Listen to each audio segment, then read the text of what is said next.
Standing on my son's porch on Christmas Eve, I heard my daughter-in-law say the words that shattered my heart. "You weren't invited. It's family only." The cold December wind cut through my coat, but nothing compared to the ice in her voice as she closed the door in my face.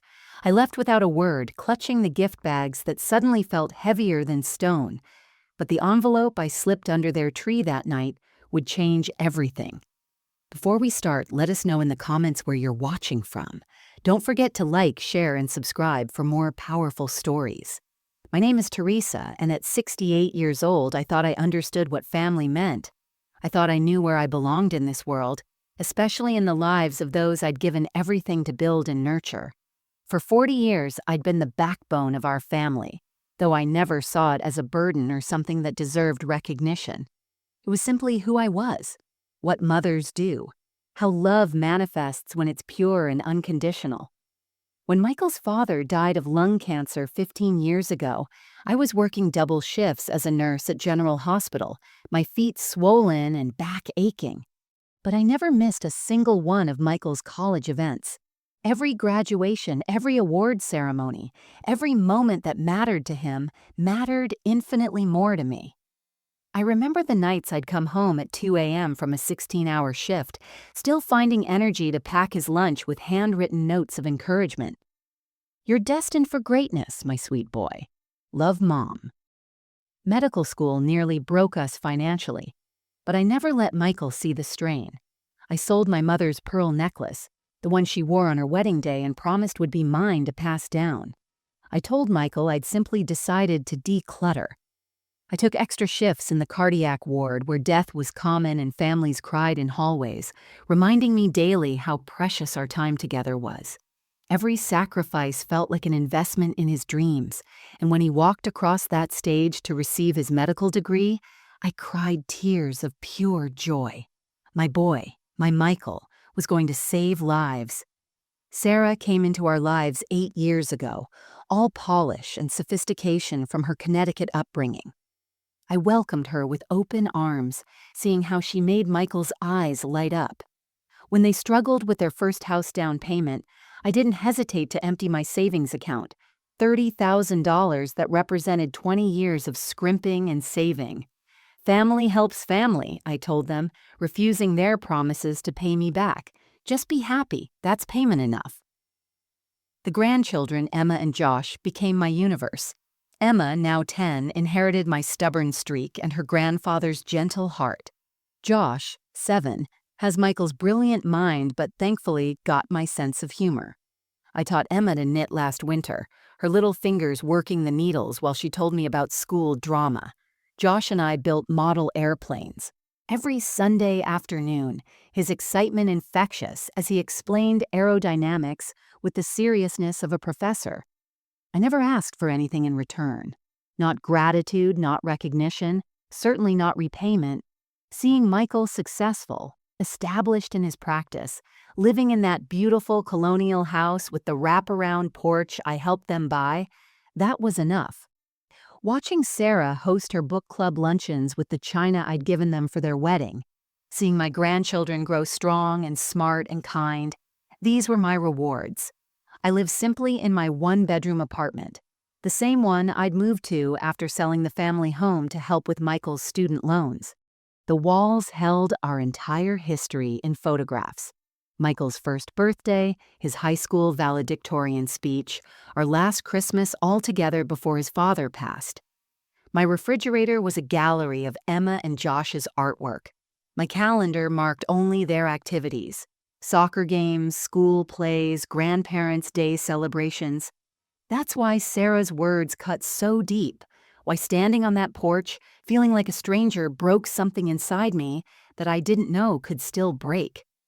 My days had a rhythm that brought me peace, a gentle predictability that felt like a warm embrace after decades of chaos and struggle. Every morning at 6:30, I'd wake without an alarm clock, my body trained by 40 years of hospital shifts. The coffee maker, a Christmas gift from Michael 3 years ago, would already be programmed to brew my special blend, filling my small apartment with the rich aroma that meant a new day had begun. I'd take my cup to the window seat that overlooked Maple Street, watching the world wake up around me. The bird feeder Michael built in high school still hung from the oak tree just outside, though I'd had to repair it several times over the years. The cardinals came first, always in pairs, reminding me of my late husband and me in our younger days. Then the blue jays, bossy and beautiful, followed by the gentle mourning doves. I knew them all, had named them like old friends. There was Frederick, a particularly plump robin who visited every morning at 7 sharp, tilting his head at me through the glass as if checking that I was doing all right. Thursdays were my favorite. That's when I volunteered at the community center, teaching knitting to a group of young mothers who'd become like daughters to me. They'd arrive frazzled, babies and carriers, toddlers clinging to their legs, desperate for 2 hours of adult conversation and creativity. I'd set up the room with soft music, herbal tea, and homemade banana bread, creating a sanctuary where they could remember they were more than just mothers. They were artists, creators, individuals with dreams beyond diaper changes and sleepless nights. Miss Teresa, they'd call me, though I insisted they drop the formality. Maria, a young immigrant from Guatemala, reminded me of myself at that age, fierce and determined but overwhelmed by the weight of raising children in a country that didn't always feel like home. I taught her to knit baby blankets that she sold online, helping her contribute to her family's income. Rebecca, divorced with twin boys, found peace in the repetitive motions, telling me the knitting circle saved her sanity during her custody battle. Sundays belonged to family, or at least they used to.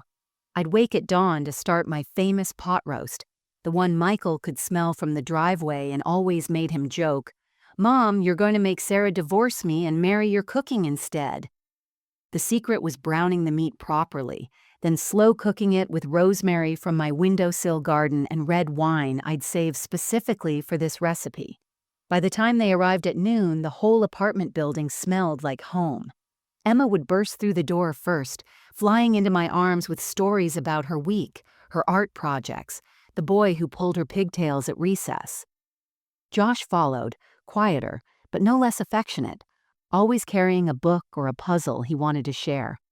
Sarah would bring a salad, store-bought but presented on my good china as if she'd made it herself. Michael would kiss my cheek, steal a finger full of gravy, and settle into his father's old recliner that I'd kept just for him. Those Sunday dinners were everything. The small dining table would groan under the weight of food and laughter. Emma would insist on saying grace, her sweet voice thanking God for Grandma's cooking and Josh not being too annoying this week.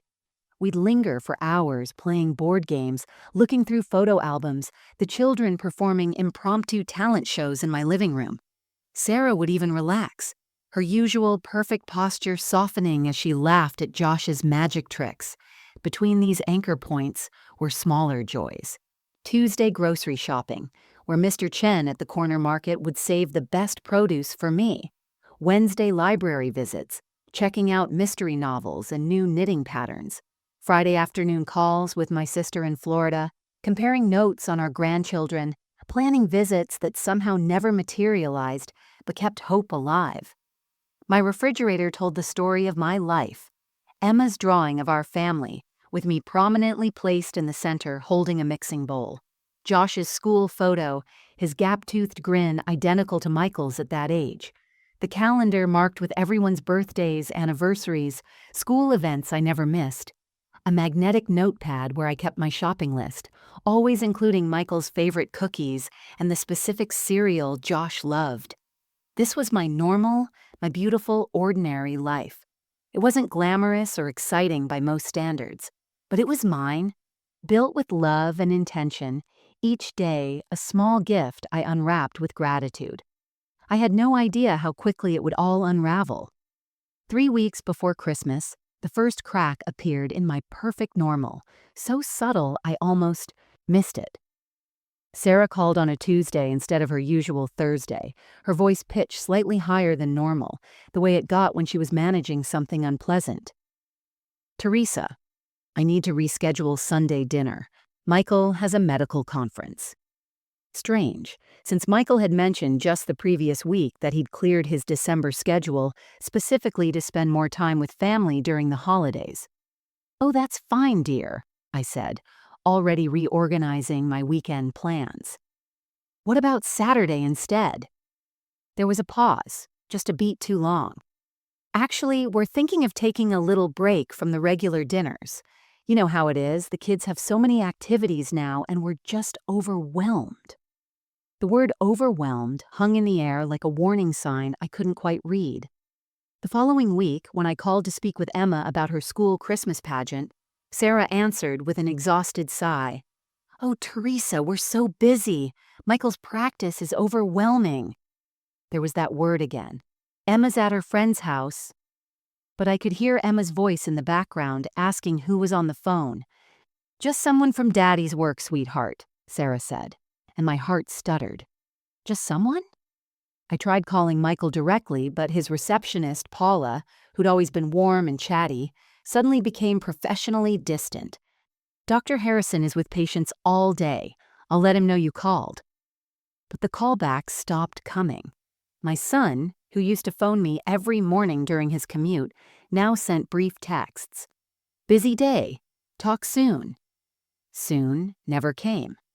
At Thanksgiving, which we'd hosted at Michael's house for the first time, everything felt choreographed, like I was watching a play where everyone knew their lines except me. Sarah's parents, Harold and Christine, had moved from Connecticut 6 months ago. Something about Harold's retirement and wanting to be closer to the grandchildren. They occupied the seats where my husband and I used to sit. Harold carving the turkey with ceremonial importance. While making jokes, I didn't understand about country clubs and investment portfolios. I'd brought my usual contributions: homemade cranberry sauce, my mother's stuffing recipe, and 2 pies made from scratch. But I noticed they sat untouched on the sideboard while Sarah's mother's store-bought items took center stage on the main table. "We're trying to establish new traditions," Christine announced, looking directly at me as she said it. "Out with the old, in with the new." Michael laughed nervously, avoiding my eyes. The children seemed different too. Emma, usually my shadow in the kitchen, stayed glued to Christine's side, learning to fold napkins into swans for a proper table setting. Josh barely hugged me hello, more interested in the new tablet Harold had given him. When I mentioned bringing my traditional Christmas cookies early, as I did every year so the kids could help decorate them, Sarah quickly interjected. "We're trying to cut back on sweets." Christine introduced us to this wonderful nutritionist who says sugar is basically poison for developing minds. This from the woman who used to beg for my double chocolate cookies, who taught Emma to dunk Oreos in milk during their mother-daughter movie nights. I noticed Emma's face fall, her mouth opening to protest before Sarah shot her a look that closed it immediately. The hushed conversations were the worst part. I'd walk into the kitchen to find Sarah and Christine deep in discussion, their voices dropping to nothing when they saw me. "Oh, Teresa," Sarah would say, too bright, too loud. "We were just talking about the weather in November," in conversations serious enough to furrow both their brows. Michael started leaving rooms when I entered them, always remembering urgent phone calls or emails that couldn't wait. During dessert, when I mentioned that my friend Patricia had asked about our family's Christmas plans, wondering if we were doing our usual open house on Christmas Eve, the entire table went silent. Sarah and Michael exchanged a look that lasted too long, one of those married couple communications that said everything without words. "We haven't decided yet," Sarah finally said, cutting into her pie with surgical precision. "Things might be different this year." Harold raised his wine glass with a smile that didn't reach his eyes. "Change is good for families. Keeps things from getting stale." The word stale felt pointed, aimed. Christine nodded enthusiastically, her diamond earrings catching the light, and I noticed Sarah wearing a matching pair. New, expensive, nothing like the small pearl studs I'd given her for her birthday. As I drove home that night, the pieces didn't quite fit together, but the picture they were forming made my chest tight with an anxiety I couldn't name. The way Harold had asked about my apartment, whether I was comfortable there, if I'd ever considered downsizing since it's just you now. The way Christine mentioned their wonderful retirement community in Florida, perfect for people entering their golden years who want to be less of a burden. Burden. The word echoed in my mind as I climbed the stairs to my apartment, arms full of barely touched leftovers they'd insisted I take home. I spent the next week constructing elaborate explanations for everything, building a fortress of reasoning against the growing unease in my chest. Sarah's parents were new to town. Of course, they'd want to establish themselves in the family dynamics. They'd been successful people. Harold, some kind of investment banker, Christine involved in charity boards and country clubs.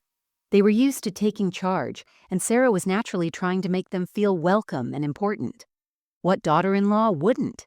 Sitting at my kitchen table with my morning coffee, I wrote out logical reasons in my notebook, the one where I kept recipes and important dates. Michael's medical practice was expanding. He'd mentioned taking on 2 new partners. That meant more responsibilities, more politics to navigate, more stress. The morning calls had stopped not because he didn't care, but because he was probably in earlier meetings now. Success demanded sacrifice. I knew that better than anyone. Every family goes through busy phases, I said aloud to Frederick, the robin, who'd perched on my windowsill. He tilted his head as if agreeing, and I took comfort in that small gesture. I thought about my own mother, how she'd worried when I'd gotten too busy during Michael's teenage years, juggling nursing shifts with his basketball games and science fairs. I'd barely called her then, caught up in the whirlwind of single motherhood. She'd understood. Now it was my turn to understand. The children's distance had a simple explanation, too. Emma was 10 now, entering that preteen phase where friends became more important than family. I remembered Michael at that age, suddenly embarrassed by my kisses at school drop-off, preferring to walk the last block alone. Josh was 7, the age when boys discovered video games and sports, when grandmother's hugs seemed less appealing than whatever adventure awaited on a screen. It was normal. Natural, even. They were growing up. I baked extra cookies anyway, using my mother's recipe that had been passed down through 3 generations. Snowball cookies dusted with powdered sugar, gingerbread men with careful icing details, sugar cookies in the shape of stars and angels. I packaged them in the special tins I'd been collecting all year, each one labeled with a family member's name. While I worked, I listened to Christmas music, letting Bing Crosby's voice smooth over my worries like warm butter on bread. At the grocery store, I loaded my cart with everything for Christmas dinner. The massive turkey Mr. Chen special ordered for me, fresh cranberries for homemade sauce, ingredients for 4 different pies because I could never decide which ones they loved most. "Big family dinner, Mrs. T?" he asked, and I nodded with a smile that felt only slightly forced. "The biggest," I told him, believing it would be true. I wrapped presents with exceptional care that year, each one chosen specifically, personally. For Michael, a first edition of the medical text that had inspired him to become a doctor, found after months of searching online auctions. For Sarah, a silk scarf from the boutique she'd admired downtown, soft as water and the exact shade of blue as her eyes. Emma's stack included art supplies from the professional store, not the children's versions, but real artist materials because I believed in nurturing her talent. For Josh, the complete set of books from his favorite series, plus a model airplane we could build together. I even bought gifts for Harold and Christine, wanting to bridge whatever gap had formed. For Harold, an antique, paperweight from the estate sale of a prominent local judge, something dignified for his desk. For Christine, a cashmere shawl in soft gray, elegant and understated, like she preferred. I wrote cards to each of them, spending hours finding the right words that expressed love without expectation, appreciation without intrusion. "They're probably planning something special," I told myself as I addressed the cards. "Maybe they're overwhelming themselves trying to make Christmas perfect." I imagined Sarah stressed about hosting both sets of parents, trying to balance traditions and expectations. That's why she'd been short with me. That's why the distance felt so pronounced. She was probably planning some elaborate surprise, knowing how much I loved Christmas. Michael was probably in on it, helping to keep the secret. I remembered the Christmas when Michael was 12, how he'd acted strange for weeks before revealing he'd saved his allowance all year to buy me a real gold necklace. Just a simple chain, but it had meant everything. He'd been so nervous I'd figure it out. He'd barely spoken to me that entire December. This felt similar, I told myself. The same kind of nervous energy, the same avoidance that came from keeping a happy secret. Yes, that had to be it. They were planning something wonderful, and I was misreading all the signs. By Christmas Eve, everything would make sense. We'd laugh about my worries over Christmas dinner. Sarah would apologize for being distant. Michael would explain everything. The grandchildren would show me their handmade gifts, and Harold and Christine would toast a family, all of us together. I had to believe that. The alternative was too painful to consider, so I simply didn't. Denial, I would later learn, is sometimes the only thing that lets us keep breathing when our hearts are preparing to break. While shopping for Emma's gift at the craft store downtown, I was comparing watercolor sets when Patricia Morrison's voice rang out behind me like a bell I hadn't expected to hear. "Teresa!" Oh my goodness, perfect timing. She rushed over, her arms full of wrapping paper and ribbons, her face flushed with excitement. Patricia lived 3 houses down from Michael and Sarah, had been part of Sarah's book club for the past 2 years.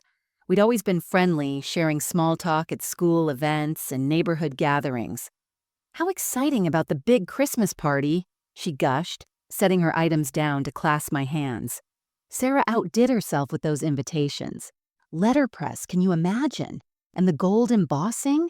Just gorgeous. You must be so proud raising a son who married such a talented hostess.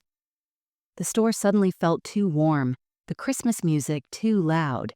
I heard myself responding from very far away. "The party? Oh, you're being modest." Patricia laughed, that tinkling sound that usually annoyed me but now felt like breaking glass. "Sarah said you're hosting something at your place while they renovate. Smart thinking. Doing construction after the holidays, though between you and me," she leaned in conspiratorially, "I don't know what they could possibly improve in that house. It's already perfect."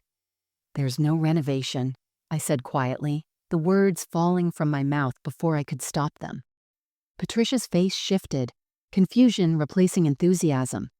"But Sarah said—" "Oh, maybe I misunderstood. You know how the telephone game goes with these neighborhood things."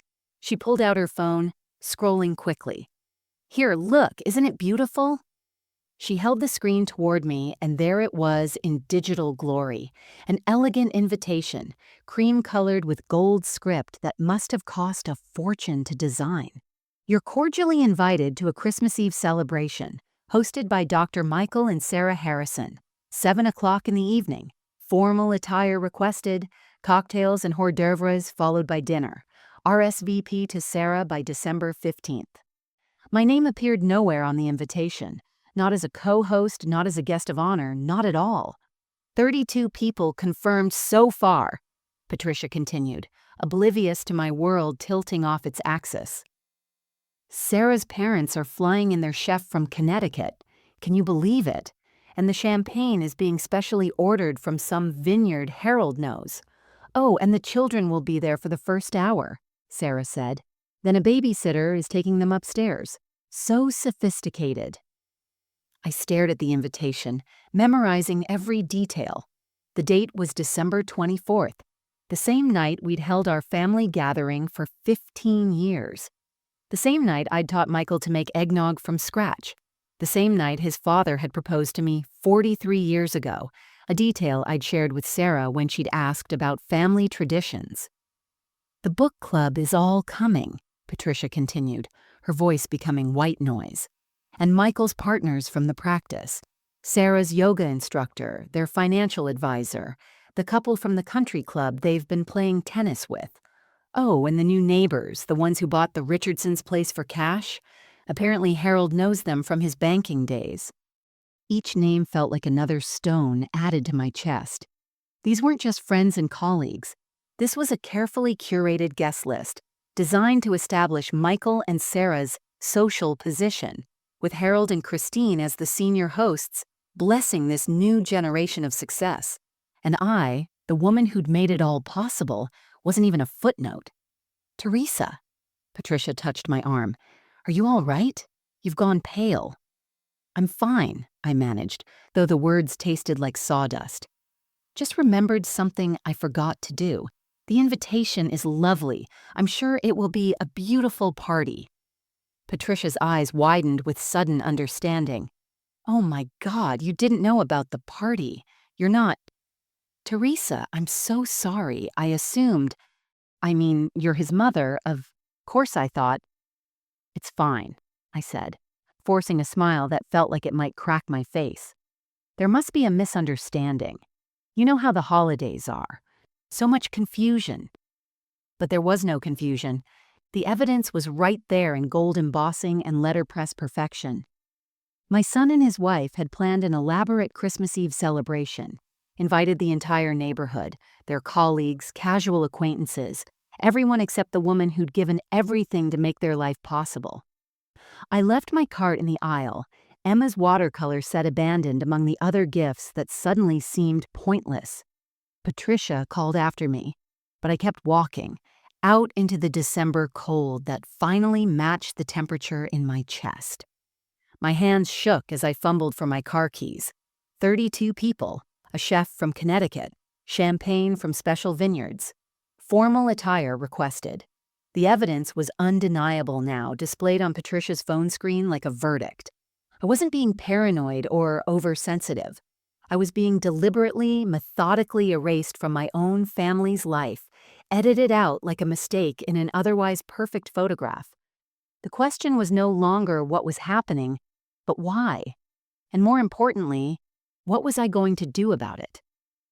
I drove straight to Michael's office, my hands gripping the steering wheel so tightly my knuckles went white.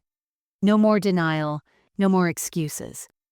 I needed to hear the truth from my son's mouth. The reception area was decorated for Christmas, garland and lights that seemed to mock my pain. Paula, the receptionist, looked up with surprise that immediately shifted to discomfort. Mrs. Harrison, I didn't expect... I need to see my son, I said, walking past her desk. He's in a meeting. I'll wait in his office. But I didn't make it that far. Through the glass doors of the conference room, I saw them. Michael and Sarah, along with Harold and Christine, studying documents spread across the table. No medical partners, no patient files.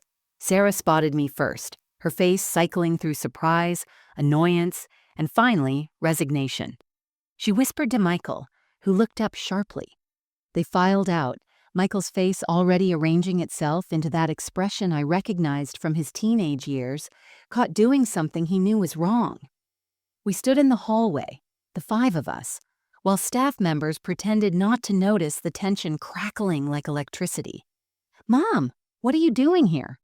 Michael's discomfort was so obvious it hurt. "I could ask you the same thing," I said, my voice steadier than I felt. "No medical conference, I see."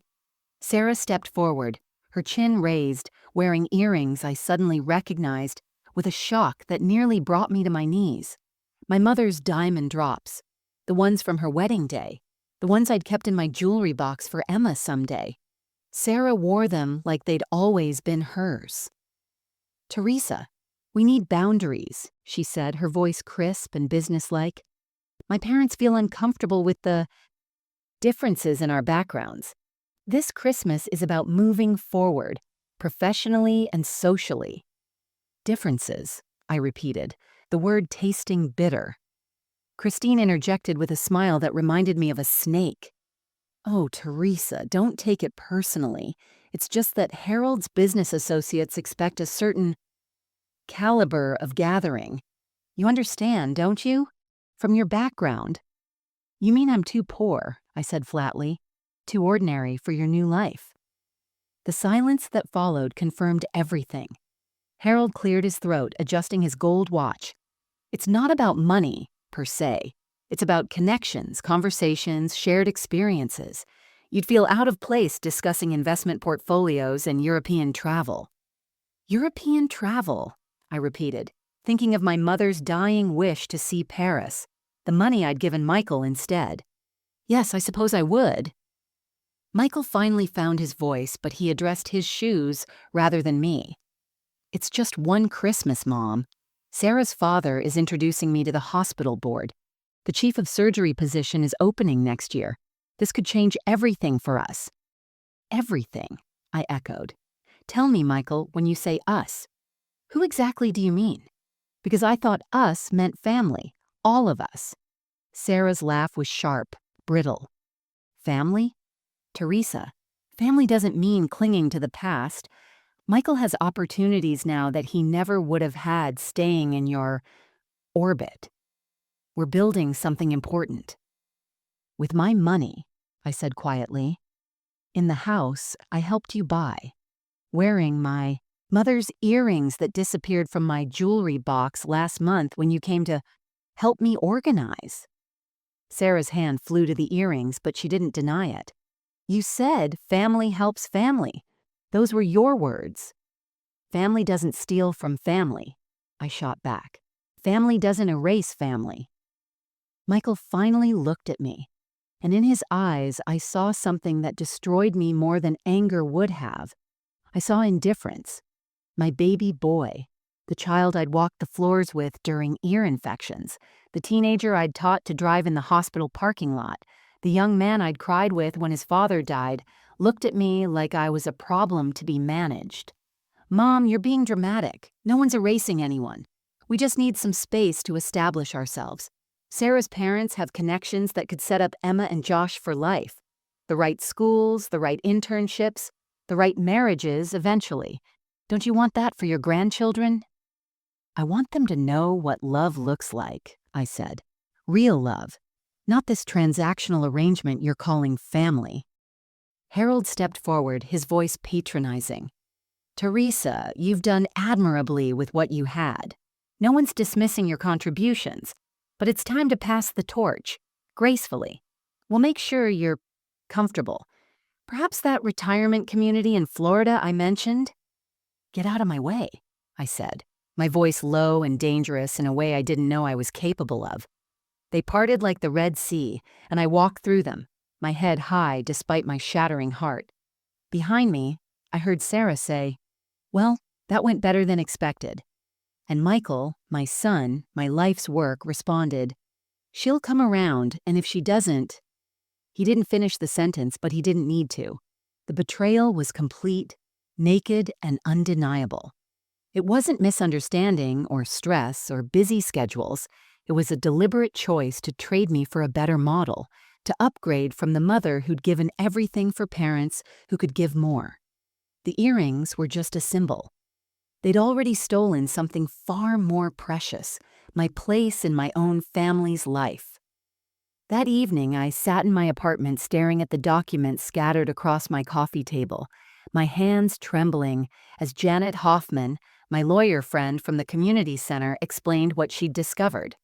Janet had offered to help review some financial paperwork as a favor, thinking we were simply updating my will. What she found instead made her drive straight to my apartment with a box of evidence and a face grave with concern. "Teresa, I need you to sit down for this," she said, though I was already seated, gripping a cup of tea that had long gone cold. She spread out bank statements, investment accounts, and authorization forms like a roadmap to betrayal. Your investment account, the one with your husband's life insurance, has been systematically drained over the past 18 months. Look here. She pointed to a series of withdrawals, each one just under the amount that would trigger federal reporting.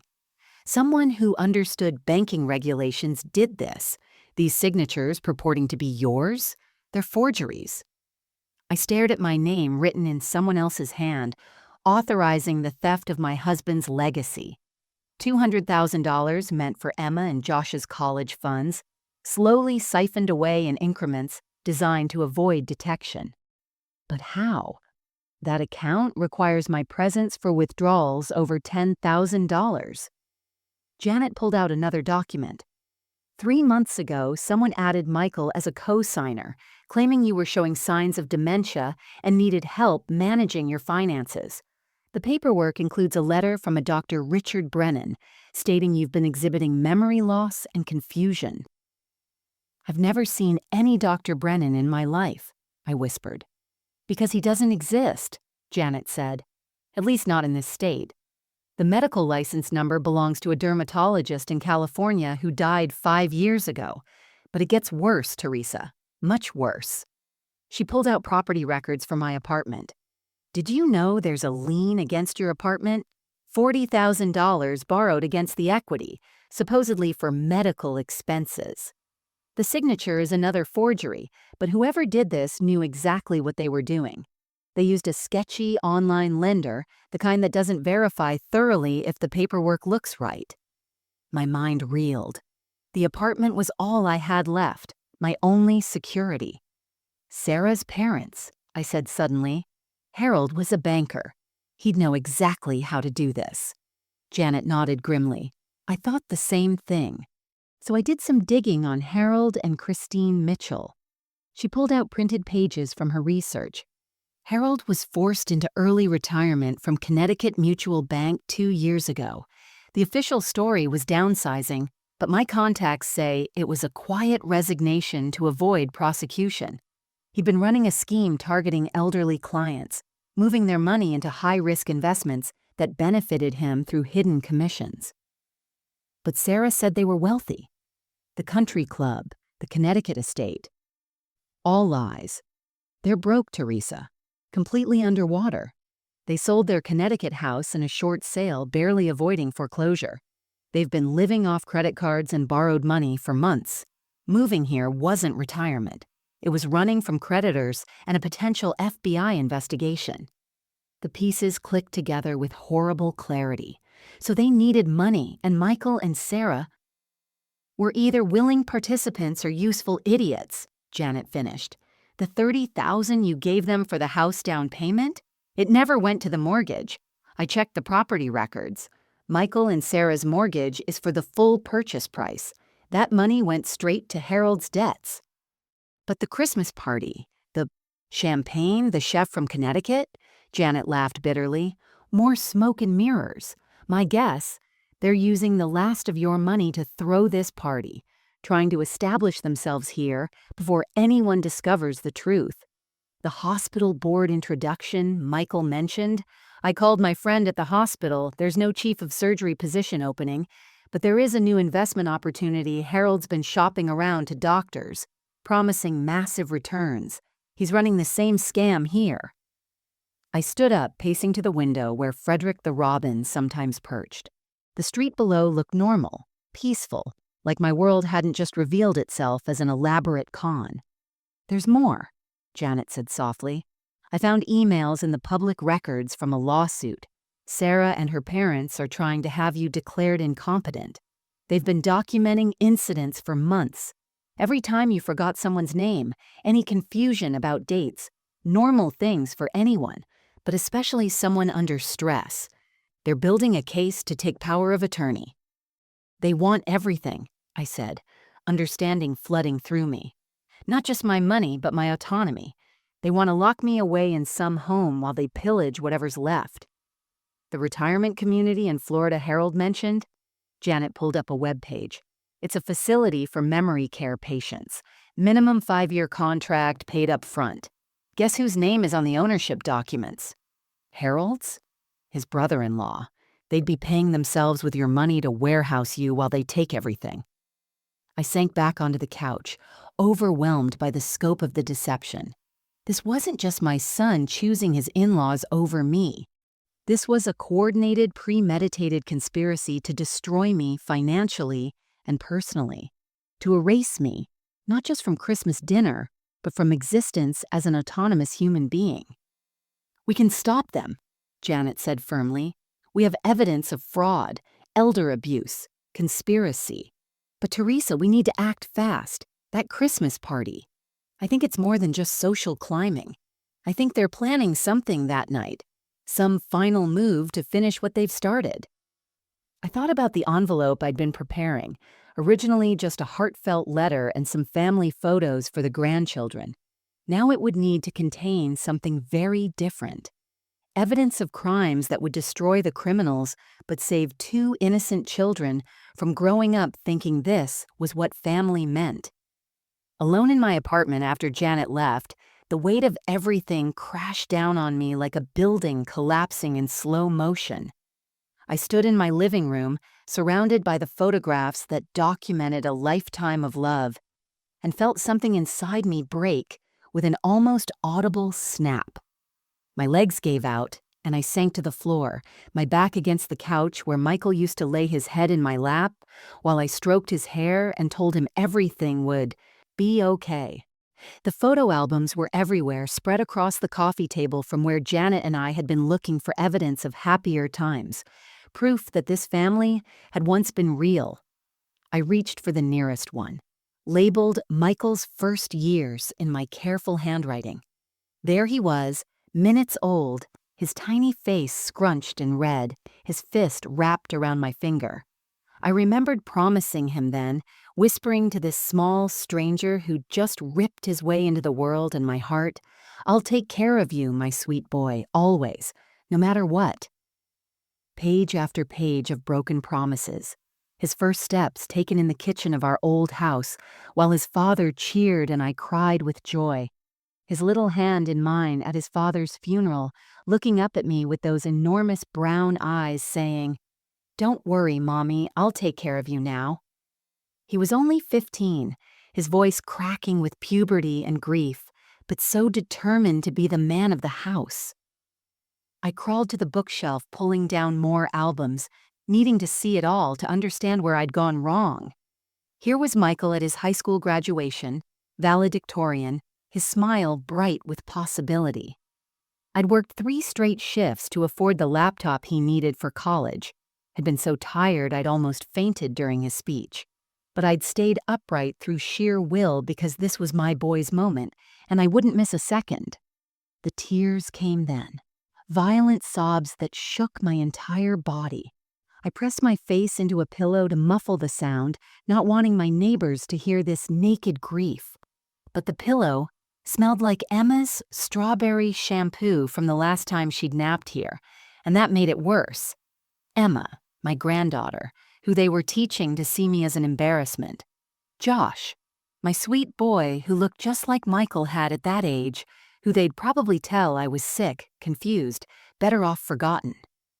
I found the photo from Michael's medical school graduation, both of us in the frame, his arm around me, my face glowing with pride. I'd been wearing my only good dress, the navy one I'd bought secondhand but had tailored to look expensive. Behind us, you could see the medical school buildings, the same ones I'd cleaned at night for extra money during his first year when the loans weren't enough. He never knew. I'd made sure he never knew. "Where did I lose you?" I asked the photo, my voice raw and broken. "When did I stop being your mother and become an obstacle?" The memories crashed over me in waves, each one carrying its own special pain. The nights I'd stayed up with him during exam periods, making coffee and sandwiches, quizzing him with flashcards until my eyes burned. The girlfriend who'd broken his heart sophomore year, how he'd cried in my arms like he was 7 again, not 17. The day he'd called to tell me he'd met Sarah, his voice bright with a happiness I'd never heard before. "You'll love her, Mom. She's perfect." I'd sold my mother's ring to help with their wedding costs, told them I'd lost it somewhere, couldn't remember where. I'd wanted Sarah to have the wedding she dreamed of because Michael loved her, and I loved Michael more than any piece of jewelry, any connection to my own past. I'd worn a dress borrowed from Janet to their wedding, had smiled through the reception, even though Sarah's parents had made subtle comments about Michael marrying up and overcoming his humble beginnings. The sacrifice inventory was endless and pathetic. The vacations never taken because the money went to Michael's tutoring. The retirement fund cashed out for his residency applications.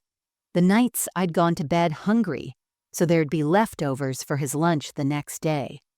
The relationships I'd never pursued Because what man would want to compete with a woman's devotion to her son? The career advancement I'd declined because the hours would mean missing his basketball games. I gave you everything, I whispered to the empty room, to the photos that couldn't answer back. Every single piece of myself. I carved myself hollow so you could be full, and you filled yourself with their poison instead. I thought about his father, dead these 15 years, and felt grateful for the first time that he wasn't here to see this. Tom would have been destroyed to see what our son had become. Or maybe he would have seen it coming. Maybe he would have warned me that giving everything to someone doesn't mean they'll value any of it. The Christmas decorations I'd already started putting up seemed to mock me from every corner. The stockings with everyone's names embroidered by hand. The advent calendar I'd made when Michael was 5, still carefully preserved, waiting for Josh to be old enough to appreciate it. The angel for the treetop, purchased with the first bonus I'd ever received, back when I thought every Christmas would be together, forever. I lay on the floor until the sun set, until the room grew dark and cold, unable to move, unable to stop the grief from flowing through me like blood from a wound that wouldn't close. 40 years of love, crumpled up and thrown away like wrapping paper after the gift has been grabbed. The worst part was knowing that if Michael walked through that door right now, if he said he was sorry, if he asked me to forgive him, I probably would. That's what mothers do. We forgive the unforgivable. We love the unlovable. But he wouldn't come. That was the truth I had to face in the darkness of my apartment, surrounded by the evidence of a love that had consumed my life. He wouldn't come because I no longer existed for him except as a problem to be solved, an embarrassment to be hidden, a resource to be drained. Dawn came like a reluctant visitor, gray light seeping through my curtains to find me still on the living room floor, surrounded by the debris of my emotional collapse. Photo albums lay scattered like casualties, tissues crumpled into small mountains of grief. My body ached from sleeping on the carpet, but the physical pain was almost welcome. It was something I could understand, unlike the hollow cavity where my heart used to be. I pushed myself up slowly, joints protesting, and caught my reflection in the mirror above the mantel. The woman staring back looked ancient, defeated, with red-rimmed eyes and hair tangled from a night of writhing and anguish. For a moment I saw what they wanted me to see.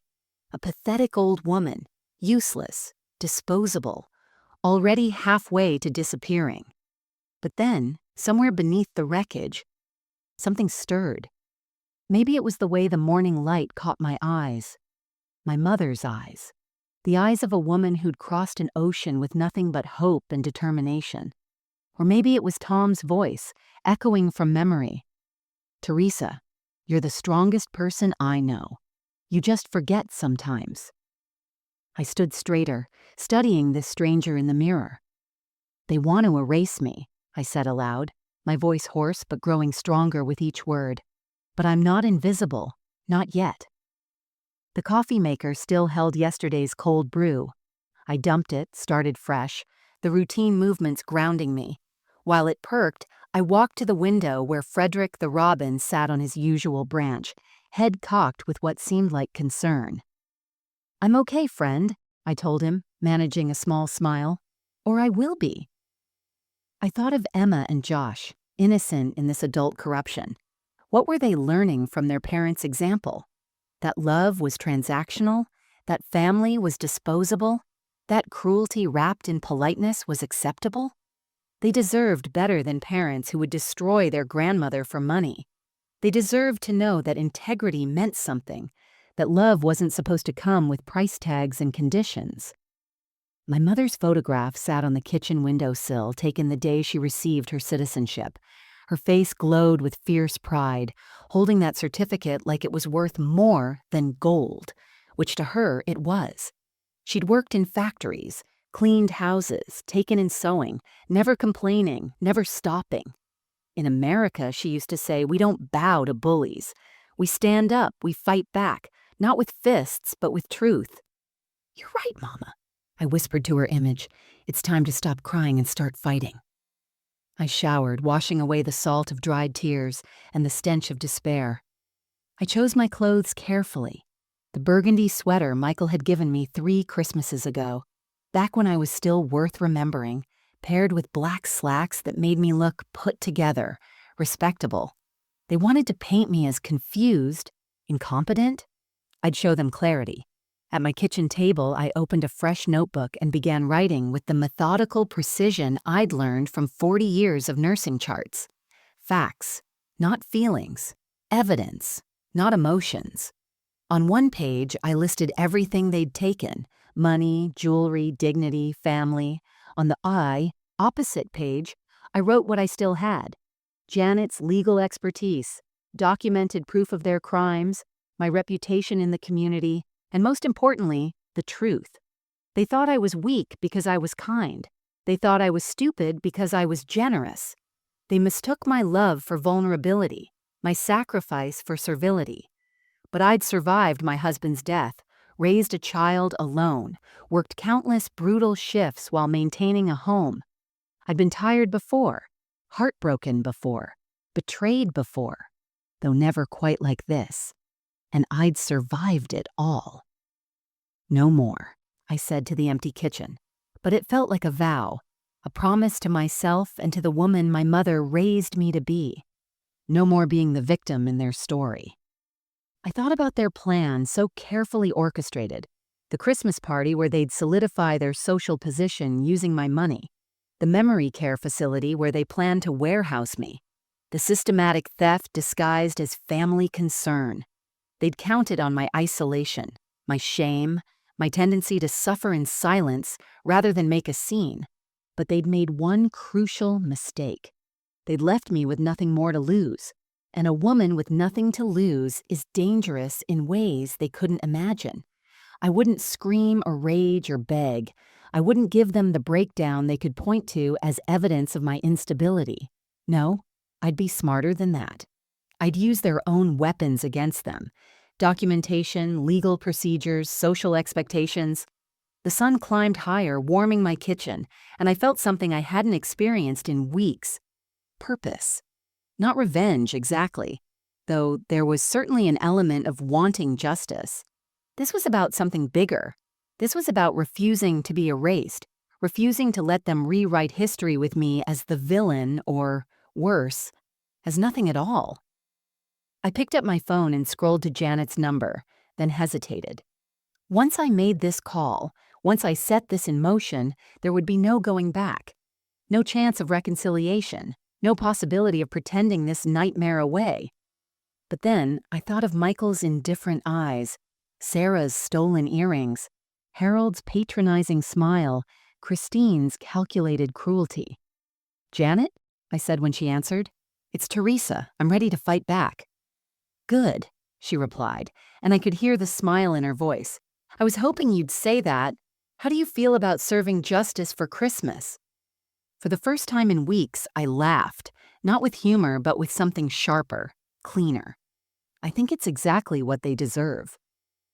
Janet arrived at my apartment 2 hours later with a box of legal documents and a laptop, transforming my dining table into a war room. We worked with the precision of surgeons, each move calculated, each document carefully selected for maximum impact. This wasn't about destroying them out of spite.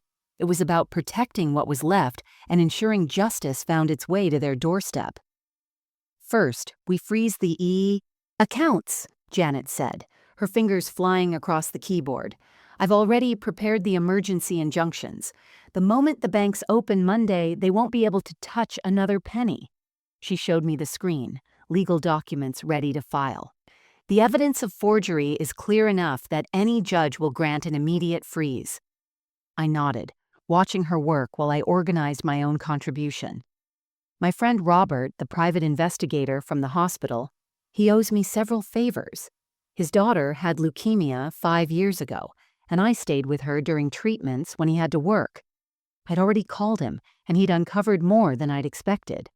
Sarah's parents have a pattern: 3 states, 12 victims, always elderly, always family connections, Robert found 2 pending cases in Connecticut that were dropped when they fled here. Janet's eyes gleamed. That's interstate fraud. Federal jurisdiction. The FBI will be very interested. The plan took shape, layer by layer.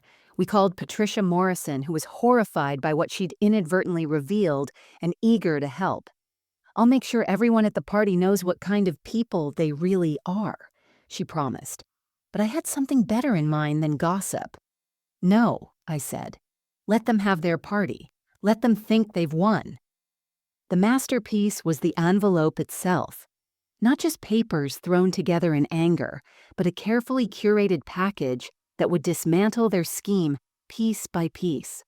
Inside would be copies of every forged document, bank records showing the systematic theft, recordings I'd been making of our conversations. Connecticut is a one-party consent state for recordings, and I'd been recording everything since Janet first found the discrepancies. The most damaging piece was a call I'd managed to record 3 days ago, calling Sarah while pretending to be confused about Christmas plans, playing into their narrative of my supposed dementia. "Oh, Sarah, dear, I'm so sorry to bother you. I'm having a hard time remembering things lately. Did you say you needed more money for the Christmas party? I want to help, but I can't recall what we discussed." Sarah's response had been perfect for our purposes. "Yes, Teresa. Remember? You promised to transfer another $20,000 for the party. And don't worry about your confusion. We're taking care of everything. Soon you won't have to worry about money at all. The Florida facility will handle all your needs." "My God," I'd said, playing confused. "Florida? But I don't want to leave my home." "It's for the best," Sarah had said, impatience creeping into her voice. "You're not capable of making these decisions anymore. That's why Michael and I are taking control. It's all been decided. Just sign the papers we sent you." I'd ended the call with perfectly feigned distress. But inside, I'd been calculating. Every word was evidence. Every sentence was another nail in their coffin. But the twist, the real genius that was Janet's idea, came in the form of a trust document.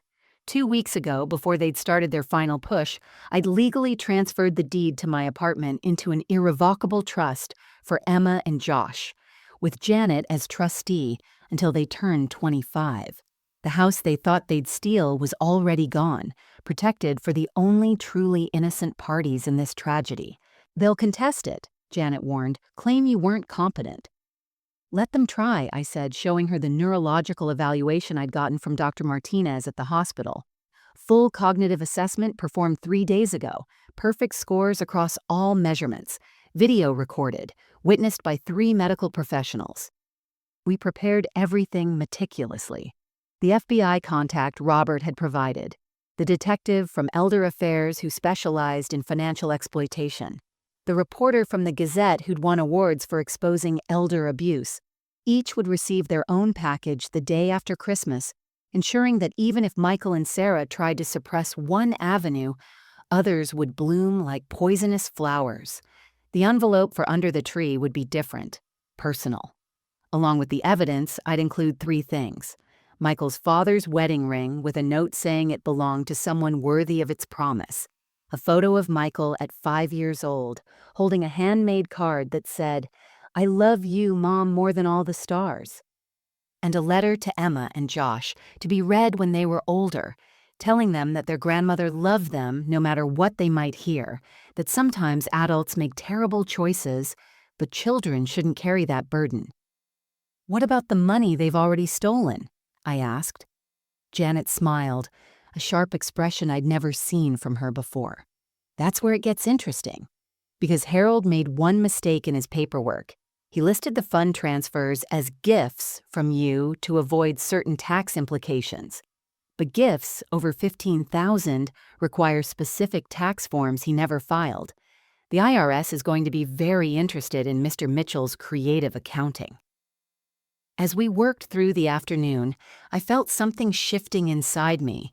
The pain was still there, might always be there, but it was crystallizing into something useful. They'd wanted to make me disappear, but instead, they'd awakened something they never suspected existed. A mother's rage transformed into cold, calculated justice. "You know," Janet said as we sealed the final envelope, "they're going to know it was you. The moment they open this, they'll know you fought back." I thought about it for a moment, then smiled. Good.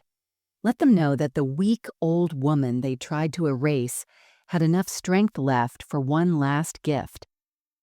Christmas Eve arrived dressed in fresh snow, the kind that makes everything look clean and new, hiding the ugliness beneath pristine white.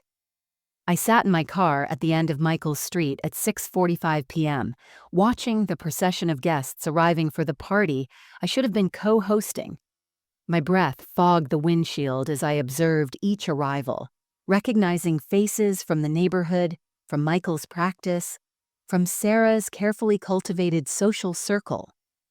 Patricia Morrison walked up the driveway in an elegant black dress, followed by the Hendersons from 2 houses down. Dr. Patel from Michael's practice parked his Mercedes behind Sarah's new Audi, the one I now knew had been purchased with my husband's life insurance money. The caterer's van had been there since 4, and through the tall windows I could see the house glowing with warm light, shadows of people moving in what looked like a choreographed dance of social success. I waited, my hand steady on the steering wheel, the envelope beside me on the passenger seat like a loaded weapon wrapped in cheerful Christmas paper. Inside that envelope was everything: the forensic accounting Janet had compiled, the forged signatures blown up and annotated, the bank records with withdrawals highlighted, the transcripts of recorded conversations, the FBI contact information, the trust documents protecting my apartment for the grandchildren, 40 pages that would unravel their carefully constructed new life. At 7:30, I saw Harold and Christine arrive in a town car. They couldn't even afford their own vehicle anymore, though they'd never admit it. Christine emerged wearing what must have been her last designer dress, playing the part of the successful banker's wife one final time. Harold helped her up the icy walkway with the solicitousness of a man who knew this might be his last night of freedom. Through the bay window, I watched the party unfold like a movie I couldn't hear, but didn't need to. Sarah, resplendent in a red dress that probably cost more than my monthly rent, greeting guests with air kisses and practice laughs. Michael, in his best suit, the one I'd helped him pick out for his residency interviews, playing the successful doctor with careful precision. Harold holding court near the fireplace, undoubtedly spinning tales of his banking career, leaving out the part about the FBI investigation. Christine supervising the caterers with the imperious attitude of someone spending other people's money. At 8 o'clock exactly, I saw what I'd been waiting for. Emma and Josh appeared briefly in their Christmas outfits, Emma in a green velvet dress, Josh in a little suit that made him look like a miniature of his father. They were presented to the guests like props, accepting compliments and cheek pinches before being whisked upstairs by a babysitter. Good. They wouldn't see what was coming. The snow began falling harder, fat flakes that reminded me of the Christmas when Michael was 7, when we'd built a snowman family in the yard. Father, mother, and little boy, complete with his father's old scarf. That family had melted away in the spring thaw. This one would melt tonight. I pulled out my phone and checked the time. 8:15. The party would be in full swing now. Cocktails consumed, guards lowered, everyone feeling the warmth of Christmas cheer and expensive champagne. Harold would be 3 drinks in, his voice getting louder, his stories more elaborate. Sarah would be stressed about the dinner timing, her perfect hostess mask starting to slip. Michael would be networking, trying to impress the hospital board members Sarah's father had promised to deliver. Janet texted me. "Packages ready to mail first thing December 26th. Are you sure about this?" I typed back, "Yes, it's time."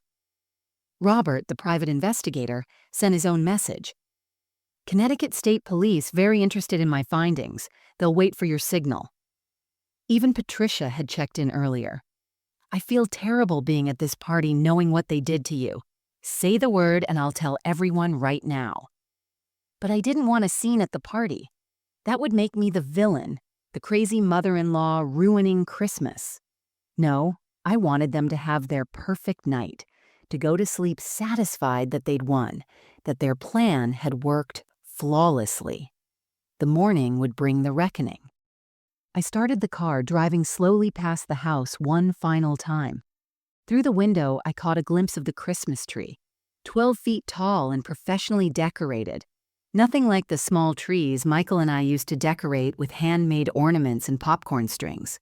At its base, I could see the pile of presents, all wrapped in coordinating paper that probably came from some expensive boutique. Soon there would be one more gift under that tree, not wrapped in designer paper, but in simple white, the kind you buy at the drugstore. Not tied with silk ribbon, but sealed with tape and determination. Not a gift they wanted, but one they deserved. I parked around the corner and walked back through the falling snow. Each step felt like a march toward justice. My footprints filling with white as soon as I made them, erasing my path as if I'd never been there. Perfect. Let them wonder how the envelope appeared. Let them feel the same confusion I'd felt when I realized my own son had betrayed me. The party noise grew louder as I approached. Laughter, music, the clink of glasses celebrating a family's social climbing, built on the bones of the woman who'd made it all possible. I stood at the edge of the driveway, invisible in the darkness, watching my son through the window. He was laughing at something Harold said, his head thrown back, not a care in the world. "Enjoy it," I whispered to the wind. "It's the last peaceful night you'll have." The security system they'd installed, paid for with my money, ironically, didn't include the side entrance to the garage. I knew because I'd helped them move in, had memorized every entrance and exit of the house I'd helped them buy. The universe, it seemed, had a sense of poetry about justice. Christmas morning broke with deceptive gentleness, sunlight sparkling off fresh snow like diamonds scattered by a careless hand. I sat in my apartment, watching the clock and drinking coffee, knowing that across town, my carefully placed bomb was about to detonate. At exactly 9 a.m., my phone rang. Michael's number. I let it go to voicemail. 2 minutes later, it rang again. Sarah this time. Again, I didn't answer.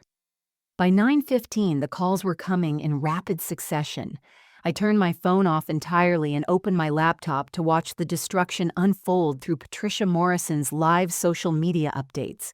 She'd promised to document everything under the guise of sharing Christmas morning joy. Her first post, "Such a beautiful morning at the Harrisons, opening presents with the whole family." The photo showed Sarah holding the white envelope, her face frozen in confusion. Michael stood behind her, Harold and Christine visible in the background, champagne glasses still in hand from their morning mimosas. I knew the exact moment Sarah opened it. Patricia's next update, posted hastily without caption, showed Sarah's face draining of color, the papers spilling from her hands onto the floor. Michael scrambling to gather them, his eyes scanning the first page. The blown-up forgery of my signature, annotated by a forensic document examiner. Fraudulent, characteristics inconsistent with known samples. But the twist wasn't in the evidence itself. It was in the final document, the one I'd had Janet prepare with delicious precision. You see, when they'd forged my signature on the power of attorney documents, they'd made a crucial error. They'd dated it 3 days before I'd actually signed a different document, one transferring not just my apartment, but everything I owned into an irrevocable trust for Emma and Josh. With Janet as trustee and strict provisions, any parent convicted of elder abuse or financial fraud would be permanently excluded from accessing trust funds. The doorbell rang in the background of Patricia's video. Harold answered, his jovial expression shifting to horror. 2 FBI agents stood in the doorway, their badges gleaming in the morning light. Behind them, Detective Morrison from Elder Affairs, and behind her, a news van from Channel 7. Robert had made sure they got an anonymous tip about a major Christmas morning arrest. "Harold Mitchell," one agent said, his voice carrying clearly through Patricia's phone as she pretended to video the tree. "We have a warrant for your arrest on charges of interstate fraud, elder financial abuse, and conspiracy. Christine's scream pierced the morning as they handcuffed her husband. Sarah stood frozen, still clutching the papers, as the second agent approached her. "Sarah Harrison, we need you to come with us for questioning regarding your involvement in the fraudulent transfer of funds from Teresa Harrison's accounts."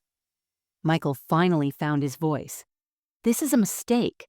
My mother is confused. She's showing signs of dementia." "No, Dr. Harrison, she's not." The voice belonged to Dr. Martinez from the hospital, who I'd asked to be there. She'd been so horrified by what they'd done that she'd insisted on coming. "I performed a comprehensive cognitive evaluation on Mrs. Harrison 4 days ago. She's sharper than most people half her age. I've already provided my findings to the authorities." The neighbors had begun to gather, drawn by the commotion and the news van. The Hendersons, the Patels, Sarah's book club friends, all watching as the perfect family's facade crumbled like tissue paper in rain. Someone was live streaming on Facebook. Another person was calling other neighbors. Within minutes, what should have been a private humiliation became devastatingly public. But the cruelest twist was yet to come. As the agents led Harold away, he turned to Michael with rage in his eyes. "You said she was an easy mark. You said she'd never figure it out. This was your idea, using your mother's money to pay our debts to fund the investment scheme. We have the emails to prove it." Michael's face went white. "That's not... I never..." Sarah turned on him with fury. "Don't you dare deny it. You're the one who knew about her accounts, who had her trust. You gave us the information, told us she'd never notice small withdrawals.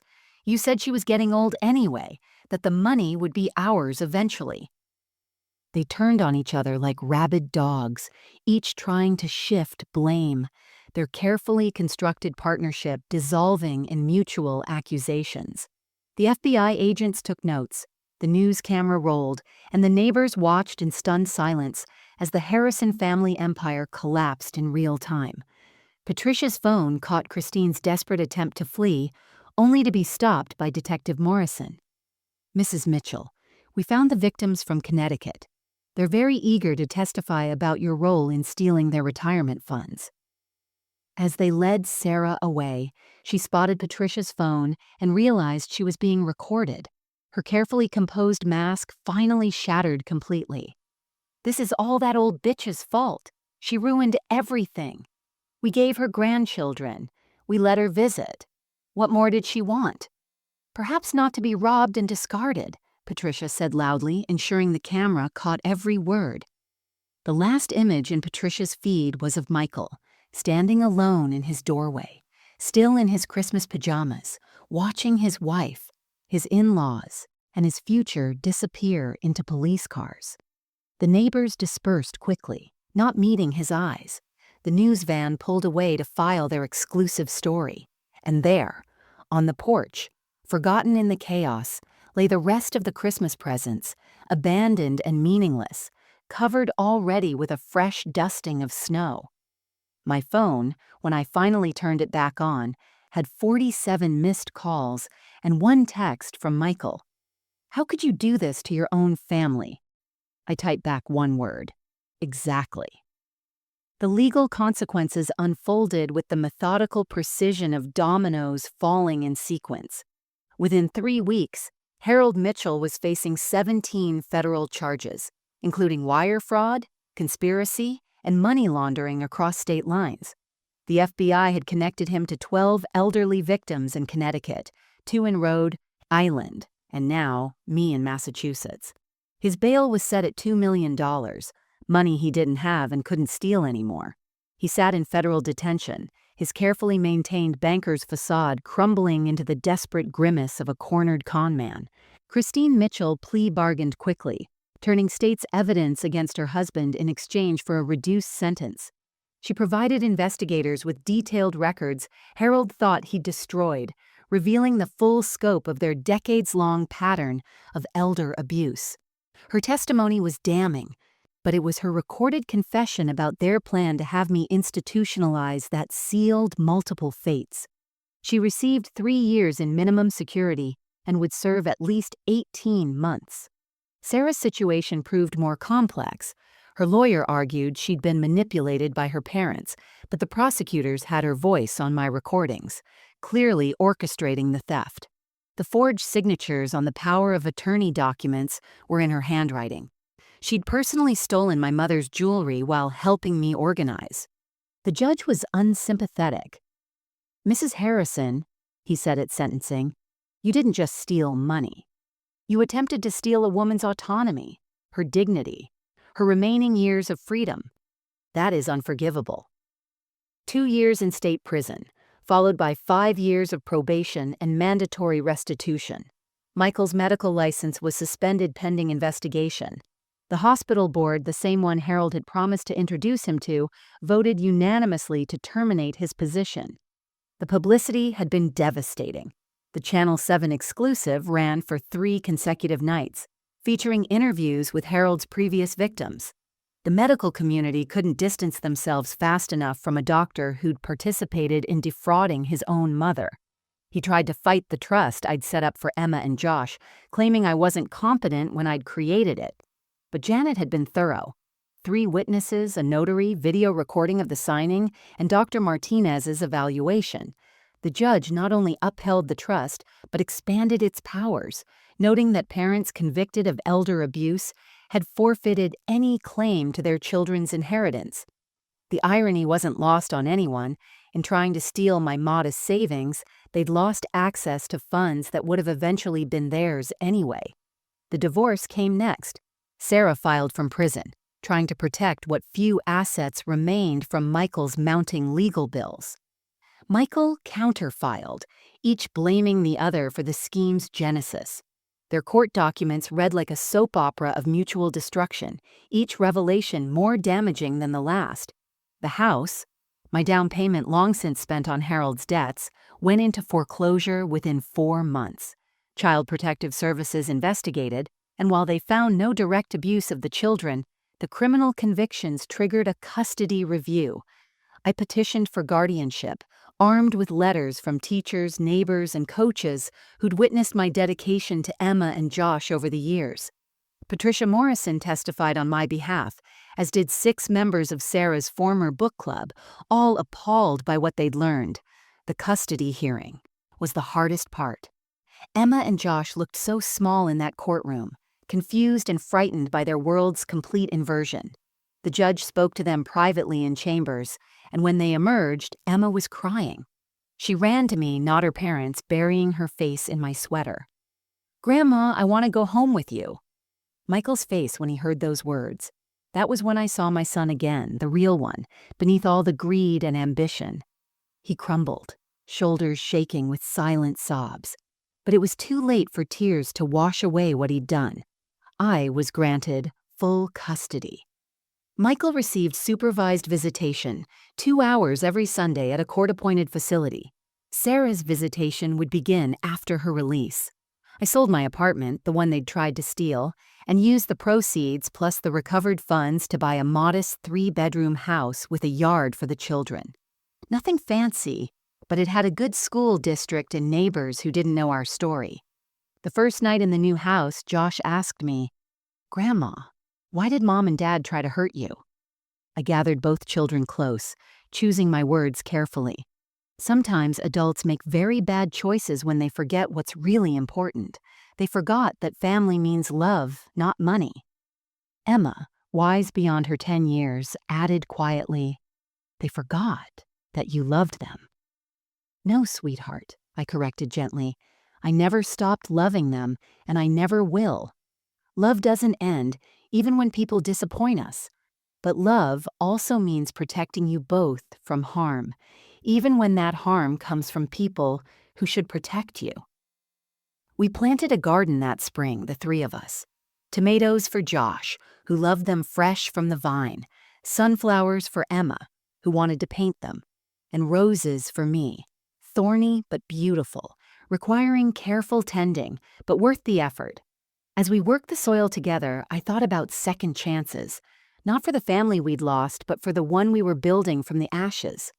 Janet stopped by often, helping with legal matters, but also becoming the aunt figure the children needed. Patricia organized a quiet support network of neighbors who helped with school pickups and weekend activities. The community center ladies sent cards and visited, teaching Emma advanced knitting techniques and listening to Josh read from his favorite books. 1 year later, on Christmas Eve, we established our own traditions. No elaborate parties or expensive presents. Just the three of us making cookies from scratch, watching old movies, and hanging stockings I'd knitted myself.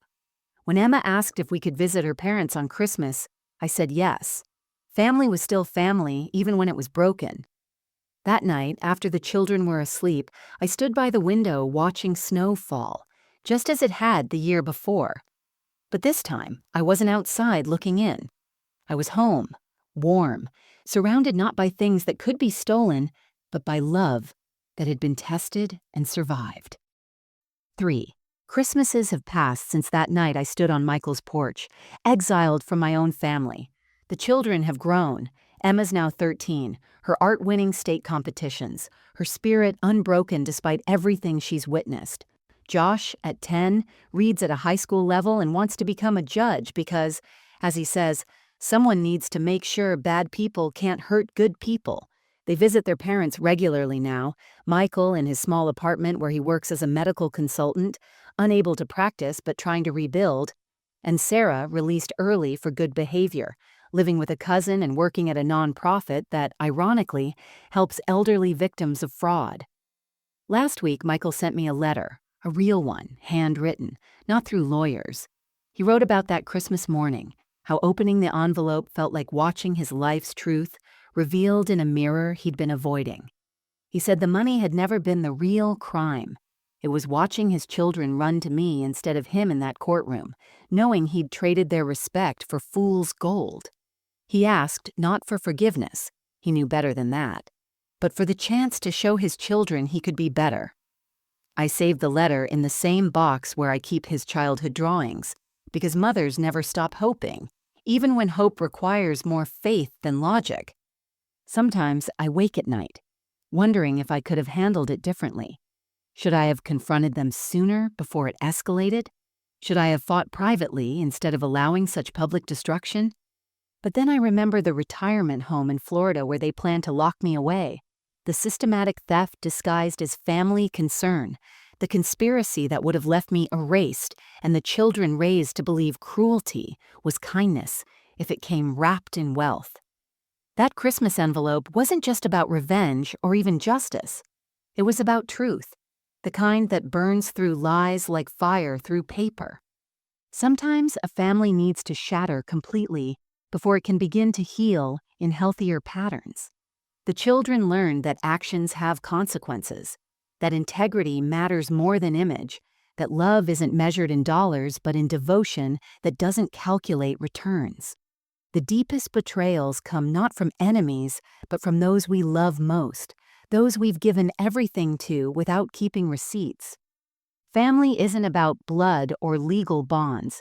It's about loyalty that survives success and failure, respect that doesn't depend on bank balances, and love that doesn't require us to disappear when we become inconvenient. When we sacrifice our integrity for social status or financial gain, we don't just lose money or reputation. We lose the compass that guides us home. Our elderly parents, the ones we sometimes see as burdens or embarrassments, were once young parents who walked floors with crying babies, who worked multiple jobs to pay for our education, who went without so we could have. They carry, in their wrinkled hands, the history of our becoming, the memory of who we were before we forgot who they are. To discard them for newer, shinier relationships is to announce that love, for us, has an expiration date, that loyalty is negotiable, that family is a business transaction where only the profitable survive. But here's what my story really teaches. The meek don't always inherit the earth, but they don't have to vanish into it either. Sometimes the greatest gift we can give our children isn't compliance or enabling, but accountability. Sometimes love looks like consequences. Sometimes the kindest thing we can do for those who've lost their way is to shine a light so bright they can't ignore the darkness they've been walking in. Karma doesn't always knock politely. Sometimes it rings the doorbell on Christmas Eve, delivering the exactly what we've earned. The envelope under the tree held more than evidence. It held the weight of choices made and unmade, the culmination of greed disguised as ambition, the price of believing some people matter less than others. It was proof that even when family fails us, justice doesn't have to. That even when we're being erased, we can write ourselves back into the story, not as victims, but as survivors who refuse to go quietly into someone else's convenient narrative. What would you do if your own family betrayed you for money? Would you suffer in silence, preserving a peace that's really just submission? Would you disappear into the shadows they've prepared for you, accepting erasure as the price of having loved too much? Or would you fight back, knowing that exposing the truth might destroy everything, but that living with lies destroys even more? Tell me in the comments, have you ever had to choose between keeping family peace and keeping your dignity? What did you choose, and do you regret it? If you were in my shoes, would you have slipped that envelope under the tree, or would you have found another way? Share this story with someone who needs to remember that being family doesn't give anyone the right to destroy you. That love without respect is just manipulation wearing a familiar face. Send it to those who've been told they're too much or not enough, who've been asked to shrink themselves to fit into someone else's comfort. Let them know they're not alone in refusing to be erased. And if you're the adult child reading this, wondering if it's about you, ask yourself, when did you last call your parent just to hear their voice? When did you last value their wisdom over their wallet? Are you building a relationship that will survive when the inheritance is gone? Or are you just waiting for them to become a memory and a bank transfer? Like this video, if it touched something in you, if it reminded you that family should be a sanctuary, not a battlefield. Subscribe for more stories of resilience, redemption, and the complicated truth that sometimes the people who hurt us most are the ones we love most. Hit the notification bell so you don't miss our next story about standing up when everyone expects you to lie down. Remember, you are never too old to fight for your dignity, never too poor to deserve respect, and never too broken to put yourself back together stronger than before. The envelope under your tree this Christmas might not contain evidence of crimes, but it should hold truth about who you are, what you're worth, and what you refuse to tolerate, even from those who share your name and your blood. Thank you for listening to my story. May your holidays be filled with the family who deserves you, not just the ones who demand you. And may you never forget that sometimes the best gift you can give is the truth, even when it comes wrapped in consequences.